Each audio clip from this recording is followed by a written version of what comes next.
Bienvenue dans la causerie de ce matin. Nous sommes avec nos confrères journalistes. Firmin Sossou, bonjour.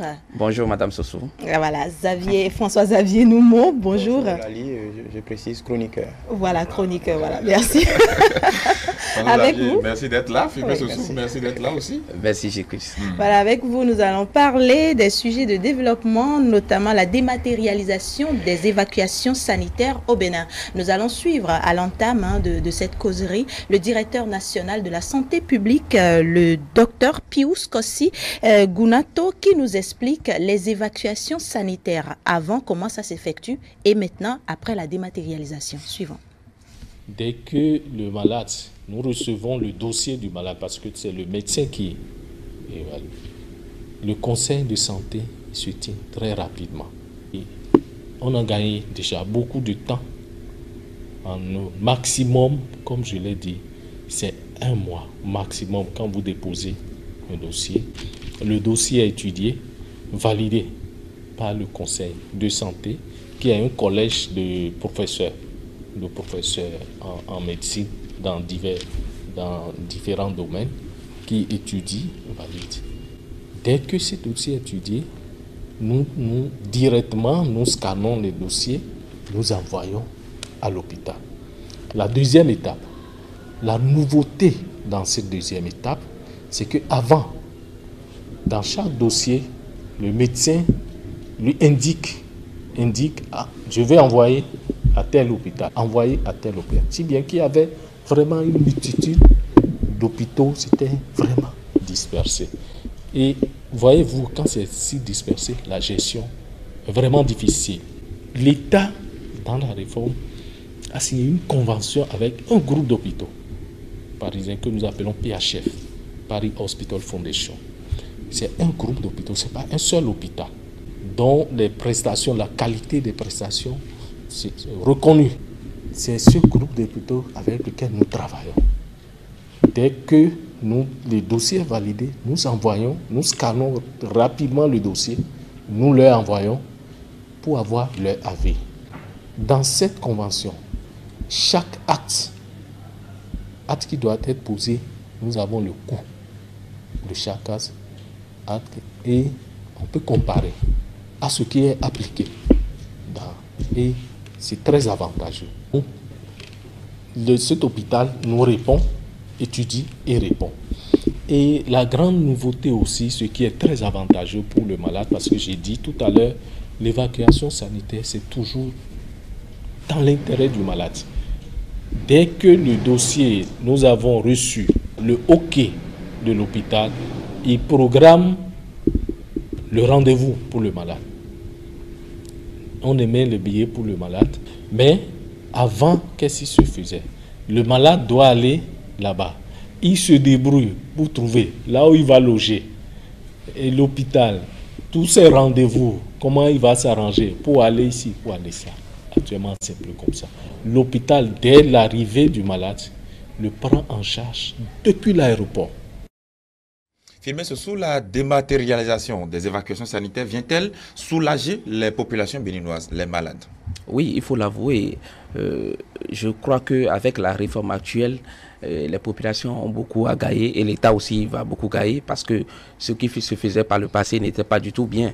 Observez que pour une évacuation qui n'est pas peut-être nécessaire, on fait tout pour envoyer la personne en Europe parce que c'est tout un circuit qui profite à plusieurs personnes.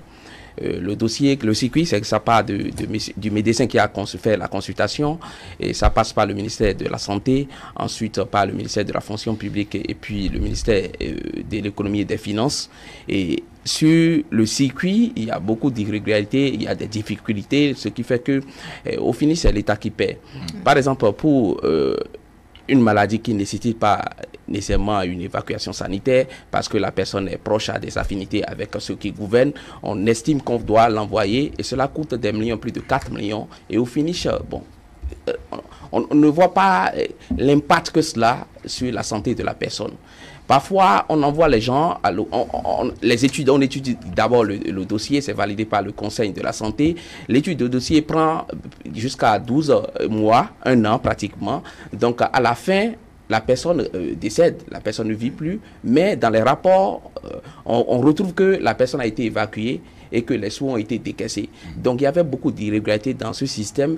Aujourd'hui, le gouvernement a décidé de réformer le secteur parce que, avouons-le aussi, malgré les nouvelles technologies et l'évolution dans le domaine de l'informatique, le système n'est pas informatisé. Donc, on n'a pas la traçabilité de ce qui se faisait. Donc, les gens profitaient allègrement des fonds de l'État. On disséminait de l'argent, d'accord, dans les hôpitaux, des milliards, ce qui revenait vraiment cher à l'État. L'État a décidé aujourd'hui de mettre de l'ordre et tout se fait avec un circuit bien établi, avec des objectifs bien définis. Donc, je crois que nous sommes dans la réforme des évacuations sanitaires. Cela va vraiment profiter à l'État. Vous constatez avec moi que pour des cas de maladie qui nécessitent par exemple une poche de sang de 2000 francs, des citoyens qui n'ont personne à qui faire recours meurent dans les hôpitaux. Alors que des gens qui souffrent de maladies qui peuvent être traitées même au pays sont évacués à de grands frais et finalement, bon, ils décèdent parfois. Donc je crois que la réforme va nous permettre d'évoluer et dans les développements, on pourrait peut-être revenir sur ça. Il est prévu même au-delà de cela, au-delà de la régularité et de l'ordre, qu'il faut mettre la construction d'un hôpital de référence qui pourrait même accueillir beaucoup de personnes ou des cas de maladies qui pourraient être évacués en Europe seront traités désormais au pays. Quel avantage, François-Xavier Noumon, par rapport à la dématérialisation des évacuations? Je pense déjà qu'on gagne un peu plus en efficience et en célérité dans le traitement des dossiers. Je pense c'était une étape importante pour, disons, mettre au clair tout le circuit qui permet à un patient lambda de pouvoir être évacué dans un hôpital étranger. Et je pense déjà, il faut l'affirmer d'ores et déjà que hôpitaux de Paris, Paris Hospital Foundation, hôpitaux de Paris est une référence en matière de médecine. Je pense que la médecine française, le système de santé français est l'une des meilleures au monde. Donc il n'y a pas de problème à ce niveau-là. Maintenant, si vous vous souvenez, le président de la République était revenu sur ce sujet bien précisément lors de son adresse, son interview du 1er août passé. Où il avec les confrères de la presse nationale, où il brossait peu ou prou l'état de ce secteur. C'est-à-dire qu'on avait par exemple une certaine pagaille, par exemple dans le choix des hôpitaux. Il y avait des hôpitaux en Europe ou en Asie où l'État avait provisionné, je pense qu'il parlait de 500 millions de francs CFA qui étaient là en jachère en attendant qu'on évacue. C'est-à-dire que pour certains dossiers, on s'est comporté comme si on était un pays riche, donc on pouvait, disons, gérer ces dossiers comme si les fonds publics étaient inépuisables.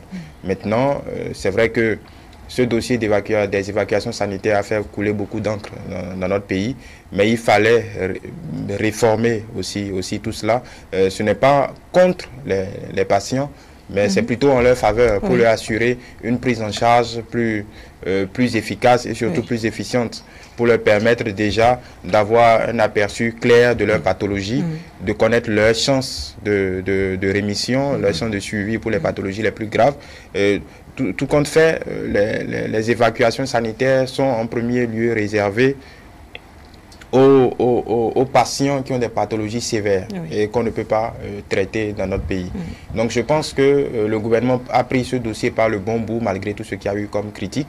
Aujourd'hui, l'étape de la dématérialisation est importante parce que, au moins, comme le confrère l'a souligné, il y a une traçabilité dans la gestion des dossiers. On sait qui a fait quoi et par rapport aux fonds qui sont décaissés, il est beaucoup plus facile d'évaluer. Parce qu'aujourd'hui, il a fallu, même si les audits n'ont pas été rendus publics, je pense qu'il est très difficile d'évaluer concrètement combien ont été dépensés les années précédentes, ce qui n'est pas normal. Voilà, avec les fonds qu'on a, on n'est pas un pays riche, avec ce qu'on a comme fonds à la disposition de ce secteur de la santé, et il fallait obligatoirement une gestion plus transparente et plus efficiente de ce secteur. Vous avez employé un mot-clé, la transparence. Lorsqu'on évoque cette expression d'évacuation sanitaire, pour le citoyen lambda, c'est qui est-ce qu'on évacue, comment est-ce qu'on l'évacue et quand est-ce qu'on l'évacue. Est-ce que c'est une nouvelle procédure aussi qui va permettre à tous d'avoir, on va dire, l'égalité des chances en matière de santé, notamment sur ce plan d'évacuation exactement, sanitaire. vous touchez au cœur du problème. On est dans un exemple type de ce qu'on appelle la justice sociale. Oui. Est-ce que parce qu'on est dans l'administration ou bien qu'on connaît quelqu'un dans l'administration, on a plus de chances d'être évacué qu'un citoyen lambda, une vendeuse d'orange, une vendeuse de talé au bord de nos voies qui est susceptible d'avoir les mêmes pathologies que ceux qui sont dans l'administration. Donc je pense, il faut le dire clairement, qu'il y avait une certaine discrimination à ce niveau. Il ne faut pas avoir peur de le dire. Il y avait clairement une discrimination à ce niveau. Pour peu que vous soyez dans l'administration, et je n'accuse pas ceux qui en bénéficient, parce que pour la plupart, à part les tripatouillages qu'on peut dénoncer autour de ce circuit, pour personne, il n'y a pas de malades imaginaires qui vont se faire soigner. C'est vrai qu'il y a des évacuations de confort, entre griffes, qu'on peut soigner dans notre pays. Bon, donc parce qu'on est habitué, pas caprice, parce qu'on est habitué à un certain standing de vie, parce qu'on est un grand cadre de l'administration, on est un diplomate, ainsi de suite. On exige d'aller faire son bilan en France, à Paris, ainsi de suite, de revenir. Ça, ces cas existent. Mais dans la majeure partie des cas, c'est de vraies pathologies. Donc maintenant, je pense que ce gouvernement a à cœur, malgré tout ce qu'on dit, de pouvoir faire jouer réellement la justice sociale. Si vous vous souvenez de ce que le chef de l'État avait dit, il avait défendu le cas du petit Laourou, je crois, qui avait perdu la vie.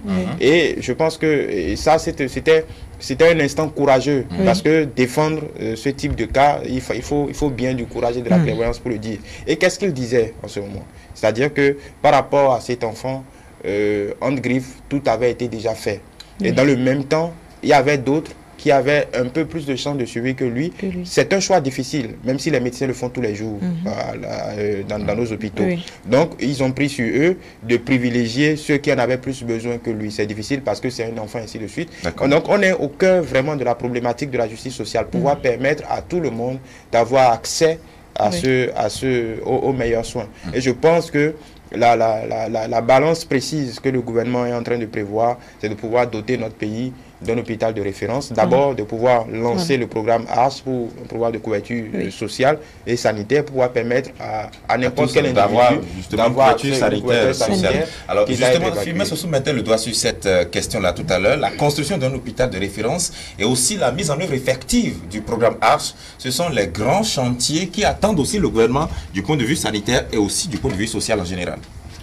Que l'on aime ce régime ou pas, on devrait quand même observer que ce qui se fait dans notre pays augure d'un lendemain meilleur.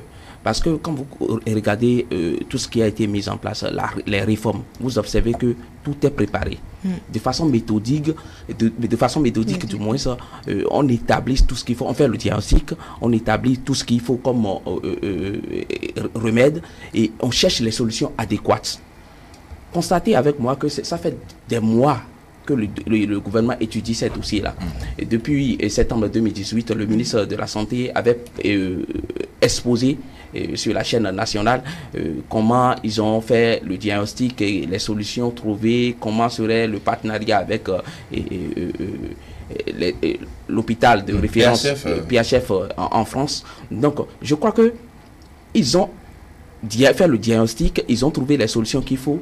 Et déjà, on assistera désormais à une régularité puis à une transparence dans le traitement des dossiers.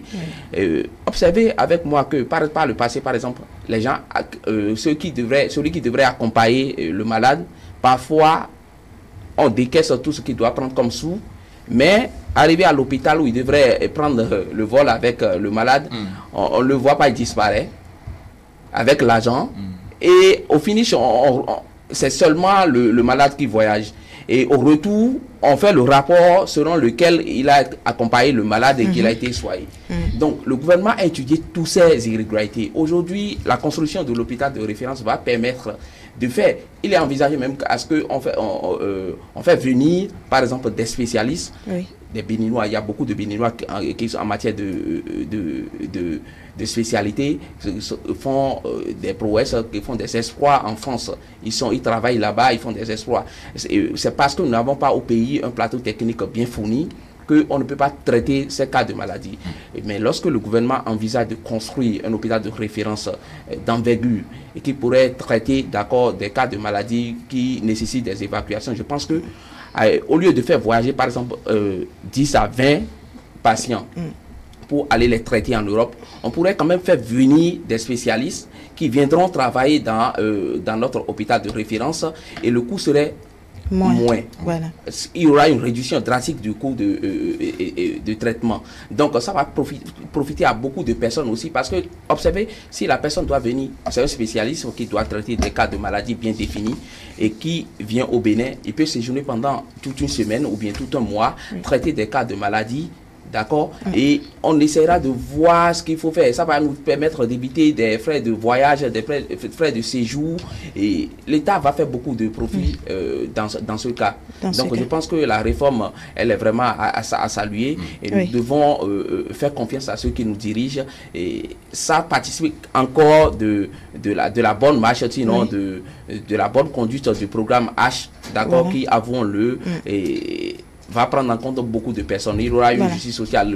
Les gens parlent tout le temps du social. Le régime ne fait pas du social. Je pense que avec l'élaboration des rapports et des réformes et leur mise en application, leur mise en œuvre, les populations trouveront désormais une satisfaction. Voilà. Et s'il faut caricaturer ce qui se passe aujourd'hui dans notre pays, on dirait que par le passé, les régimes avaient l'habitude de penser les plaies, de mettre juste de la pommade pour guérir. Mais aujourd'hui, nous assistons à ce qu'on pourrait appeler un traitement par l'antibiotique, ce qui va faire qu'on va guérir la plaie de profondeur jusqu'à la surface. Très bien. Parlant de réforme, il y en a également dans le secteur économie. Le Bénin lève 328 milliards de francs CFA d'eurobonds.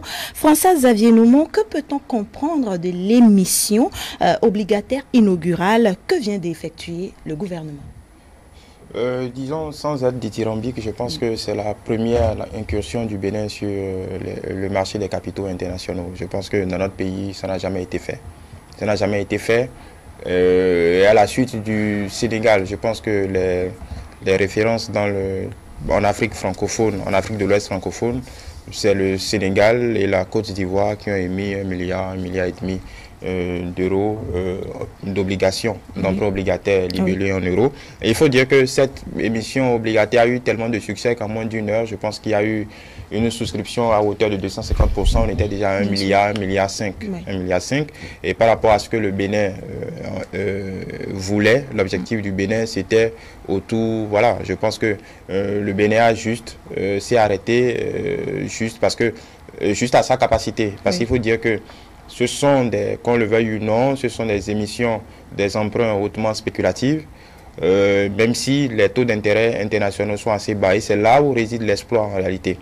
Parce qu'aujourd'hui, on a pu faire un emprunt environ à 5,75% de taux d'intérêt sur les coupons qui ont été souscrits par les investisseurs étrangers. La moyenne dans la zone UEMOA, c'est 6%. Donc la différence est patente parce que pouvoir avoir ce taux pour un pays africain qui n'offre pas les mêmes garanties que les grosses entreprises internationales, que les grands pays étrangers, pouvoir réussir ce type de souscription, c'est carrément un exploit. Ça veut dire que le dossier a été bien géré. Ceux qui parlent de coûts de maître ne sont pas loin de la vérité. Je pense que pour réussir ce type d'opération, il faut avoir les cadres qu'il faut, à la place qu'il faut, et avoir de l'ambition.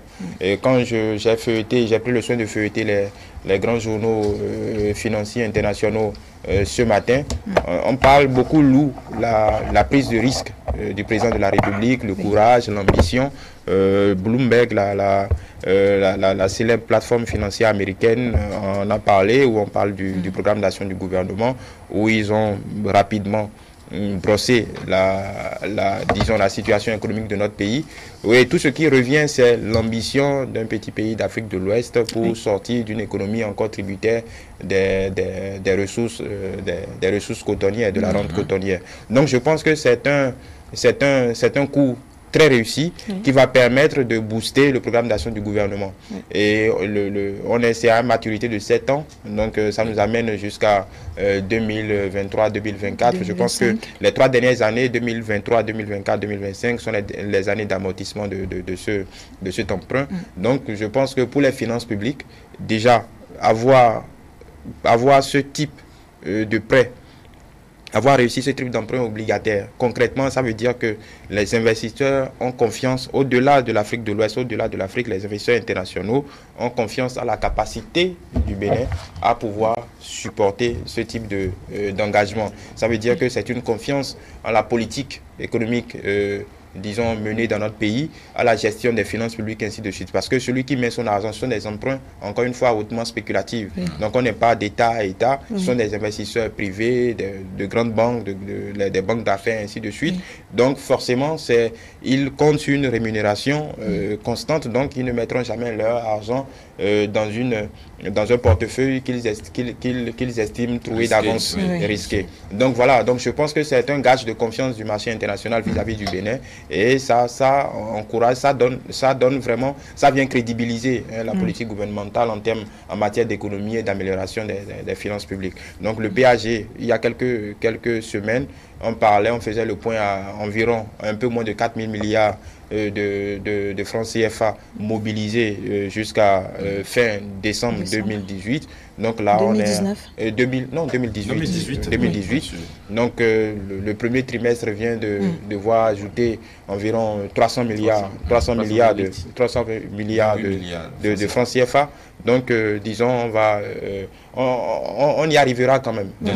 Firmin Sossou, le Bénin, sur le plan international, bénéficie d'une certaine crédibilité au plan économique. Quelles sont alors les réformes ou encore les différents indicateurs qui font du Bénin un pays aussi crédible au plan international? Lorsque un régime, dès sa prise de fonction, arrive quand même à assainir l'administration, à éloigner de l'administration les nids de corruption, et arrive à asseoir un programme d'action bien élaboré, on ne peut que assister à ces genres de prouesses, à ces genres d'espoir. Aujourd'hui, la signature du Bénin a de la valeur à l'international. On croit à ce qui se fait dans notre pays. Nous n'avons pas de ressources minières en tant que telles pour développer le pays. Nous n'avons que des services.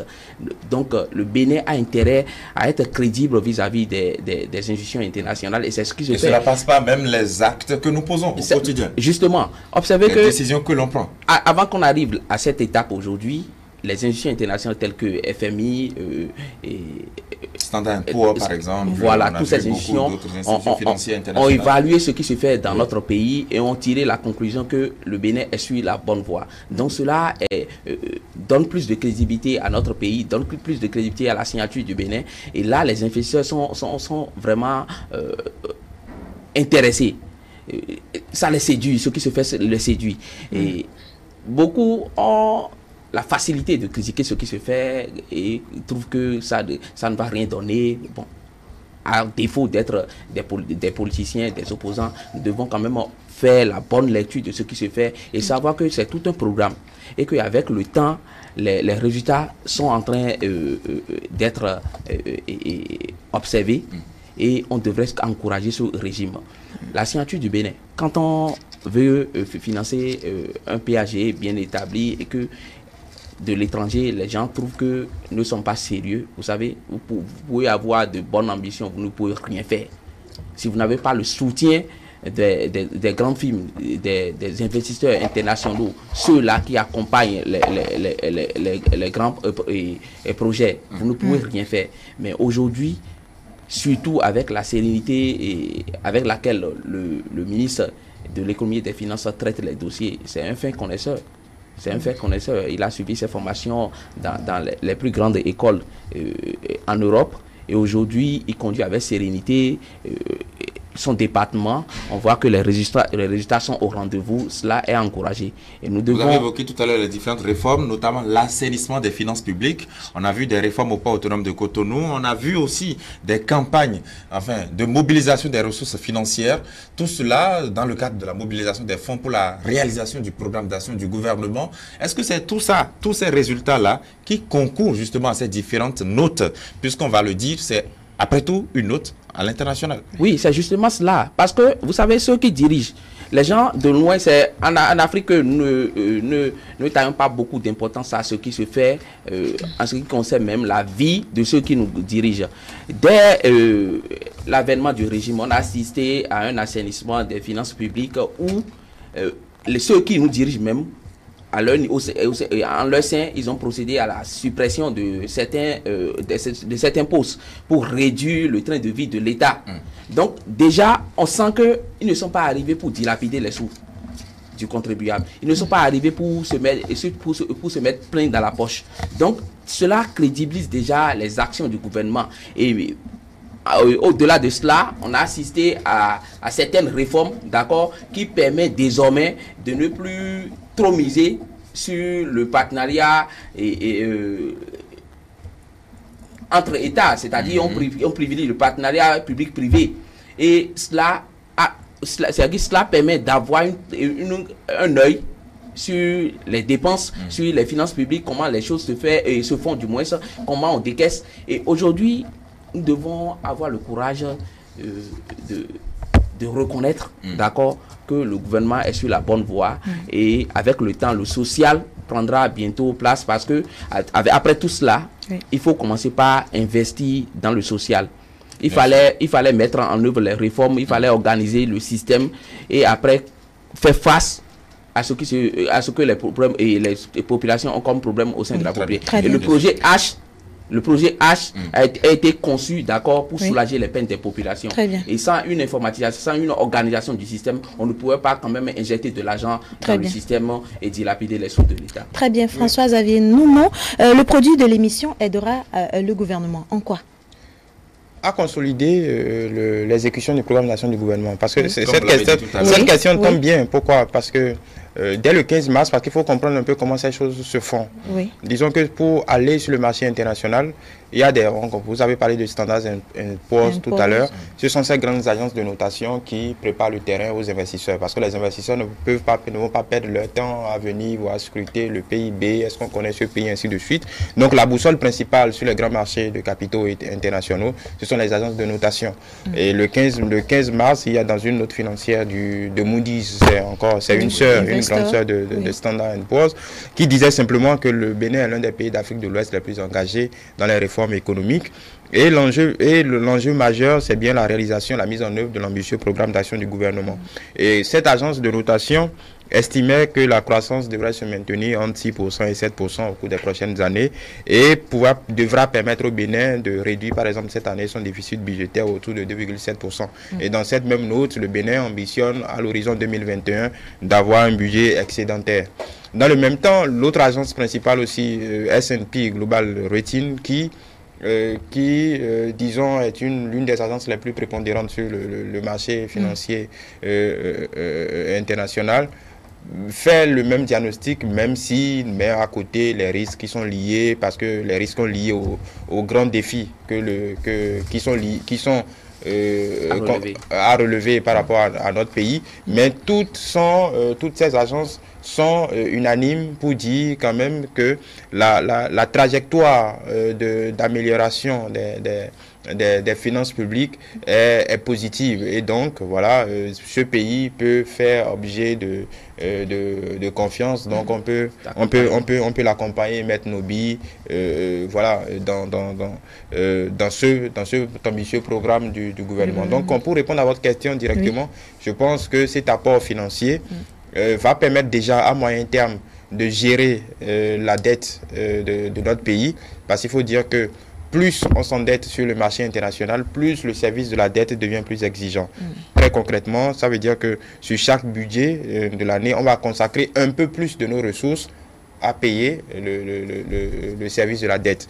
Mais il n'en demeure pas moins que c'est un challenge, c'est un défi. C'est-à-dire que c'est un investissement.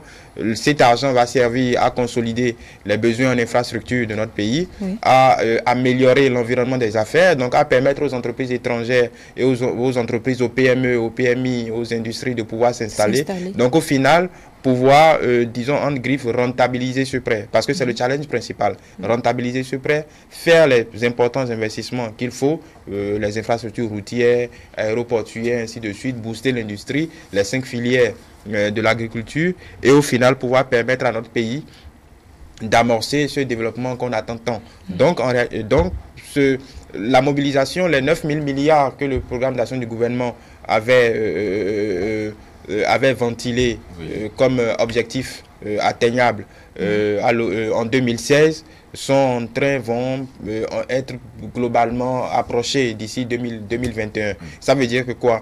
Si on a pu mobiliser environ 500 milliards de francs CFA en 2000, on est en 2019, ça veut dire quand même que nous ne sommes pas les seuls. 2021, on peut encore arriver à y aller parce que nous avons nos fondamentaux économiques, les caractéristiques de notre, les données macroéconomiques de notre produit intérieur brut, de notre architecture économique sont globalement positif. Donc, je pense que nous sommes dans la bonne dynamique et ces fonds qui viennent d'être levés ne peuvent venir que consolider la trajectoire dans laquelle nous nous sommes inscrits depuis 3 ans globalement. Vous l'avez dit tout à l'heure, François-Xavier Noumon, la croissance du PIB s'est accélérée pour atteindre 6,5% en 2018 et Moody's s'attend justement à ce qu'elle reste comprise entre 6% et 7% dans les années à venir. Alors justement, les défis institutionnels, selon ces différentes agences internationales, c'est bien sûr l'état de droit, la consolidation de l'état de droit et bien sûr le contrôle de la corruption et la lutte contre l'impunité. Et Firmin le disait tout à l'heure, c'est autant de défis qui restent à relever en permanence. Non, en fait, il faut même dire, parce que on va peut-être faire le lien avec le politique et c'est pas fortuit. Votre disons, interrogation. Il y a depuis quelques semaines, on dit une certaine classe politique aime à vitupérer, le fait que voilà, le climat politique rend moins attractif le Bénin, les investisseurs ne veulent pas venir, ne veulent pas faire ça. Ça, c'est la preuve patente qu'on est dans du faux, en réalité. Parce qu'un investisseur, surtout privé, ne mettra jamais un seul dollar ou un seul euro dans un pays qui soit en difficulté politique.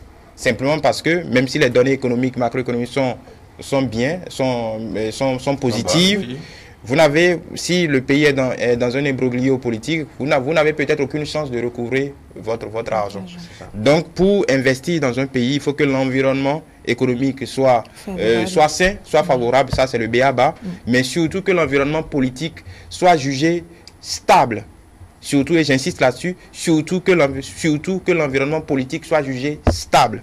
Sans que l'environnement politique soit jugé stable, surtout sur les marchés internationaux, vous n'avez aucune chance. Donc, ce que le Bénin vient de réussir vient démentir en fait tout ce que une certaine classe politique aime à gongonner depuis quelques semaines. La signature du Bénin, le climat politique au Bénin n'est pas jugé par les investisseurs délétère au point de ne pas souscrire à un besoin en investissement de notre pays. Donc, c'est la réponse patente à ce que beaucoup, et même s'il y a beaucoup de populations qui se posent des questions par rapport à ça, notre pays, l'image de notre pays, il faut dire que, parce que lever, c'est quand même, on parle de 500 millions d'euros, c'est un demi-milliard d'euros. En ces temps-ci, où beaucoup de pays africains sont dans la mouise, parce que dans le même temps, le Ghana et le Bénin, on a été les 2 pays dans ce créneau-là à émettre des souscriptions à l'international. Le Ghana aussi a eu environ 3 milliards de dollars, mais bon, la taille de l'économie n'est pas la même. Et il faut dire que le Ghana était encore moins bien noté que le Bénin, mais le Ghana entend les ressources pétrolières, les ressources aurifères, ainsi de suite. Donc, pour résumer, ce coup réussi par notre pays n'est pas seulement économique, mais aussi politique. C'est-à-dire qu'il faut que les populations se mettent en tête, comprennent que on ne peut pas réussir ce type d'investissement, ce type de souscription d'emprunt obligataire à l'international si les investisseurs internationaux n'ont pas confiance dans le climat politique, dans la stabilité politique de notre pays. Il ne s'agit pas simplement de l'économie. L'économie est avant tout politique de toute façon. Très bien. Firmin Sossou, la trajectoire de la dette est inversée. Oui, on dira, non, en matière de dette, que ce soit dette intérieure ou extérieure, le Bénin est bien placé pour attirer les investisseurs. C'est-à-dire, on n'a pas encore atteint le seuil d'accord de l'endettement pour qu'on dise que le Bénin n'est pas un bon pays, n'est pas un pays à encourager. Ce qui tue notre pays, c'est la politique. Observez que c'est la politique, c'est ce qui nous tue notre pays, c'est la politique. Pas à cause des intérêts, les gens sont là à critiquer, à peindre tout au noir. Sur des questions de développement, quel que l'on soit de l'opposition, de la mouvance, on doit s'entendre. On doit savoir, lorsqu'un gouvernement établit un projet, un plan, d'accord, un programme d'action qui favorise le développement, on doit pouvoir accompagner. On doit critiquer, nous sommes d'accord, il faut critiquer. Mais lorsque vous êtes par exemple dans l'opposition et que vous critiquez, vous trouvez que tout ce qui se fait est mauvais, il y a des gens qui sont à l'extérieur qui vous observent. Ceux-là qui peuvent vous accompagner pour qu'il y ait la tenance, pour que vous preniez le pouvoir, ils vous observent. Et lorsque eux-mêmes, ils évaluent le système, ils évaluent le fonctionnement du pouvoir en place et ils savent que le pouvoir est sur la bonne voie, et mais que vous êtes là à critiquer, à dire ce qui ne tient pas, à dire le contraire de tout ce qui se passe, on observe déjà que vous n'êtes pas du tout sérieux et qu'on ne peut pas vous accompagner à prendre le pouvoir. Donc les opposants, que l'on soit de l'opposition ou de la mouvance, on doit quand même sur des questions de développement comprendre qu'il s'agit de la République, il s'agit de notre pays et que nous sommes observés de l'extérieur. Les gens nous regardent. Nous devons afficher un bon comportement. Montrer d'accord aux générations futures que la trajectoire qui est tracée, il faudrait suivre cette trajectoire pour que nous allions vraiment au développement. Quand vous prenez la Chine n'était pas aussi développée, mais avec la solidarité, avec l'entente, ils ont donné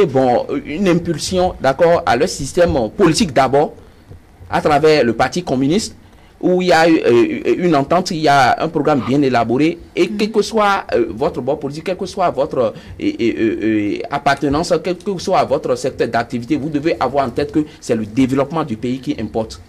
Et au-delà de tout ce qu'il y a comme conflit d'intérêts politiques, où on devrait quand même se donner des coups sur des questions de développement, comme je le disais, on doit pouvoir s'entendre. D'accord. Et je crois que le Bénin aujourd'hui est sur la bonne voie et cela mérite d'être accompagné.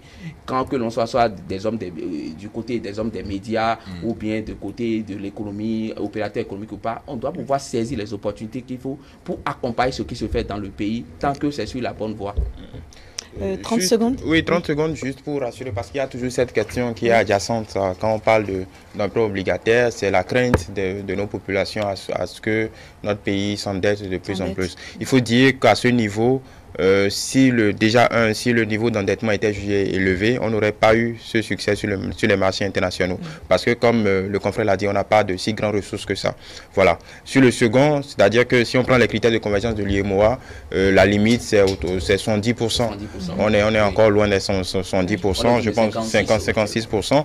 Donc je pense qu'il y a, pour la gestion des risques liés à ce type d'emprunt, je pense que le gouvernement aussi arrive à gérer tout cela de façon sereine et de façon assez technique et assez positive. Donc les populations et les observateurs peuvent être rassurés sur le fait que voilà, l'endettement, le niveau d'endettement de notre pays n'est pas, disons, n'a pas atteint en quelques années des sommets qui feraient que voilà la peur, qui ferait descendre, qui ferait faire planer la peur sur la cité. Et pour finir, il faut juste rappeler d'où on vient. En 2015, on était environ à 7,5% de déficit par rapport à notre produit intérieur brut. Aujourd'hui, l'objectif en 2019, c'est tourné autour de 2,5%.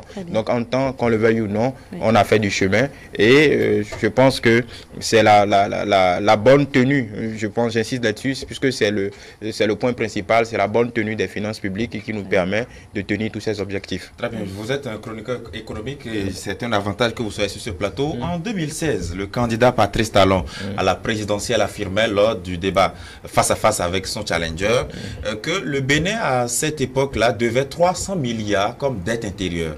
Aujourd'hui, est-ce que vous avez des indicateurs? Est-ce qu'avec les différents efforts du gouvernement en place, présidé par justement Patrice Talon, qui est devenu président de la République, est-ce que vous avez des indicateurs sur l'évolution du paiement ou de l'épurement, c'est ça, de cette dette intérieure? 300 milliards. Vous vous souvenez que en novembre ou en décembre, on était sur ce plateau où le Bénin avait réussi un emprunt, c'était le premier emprunt commercial sur le marché européen.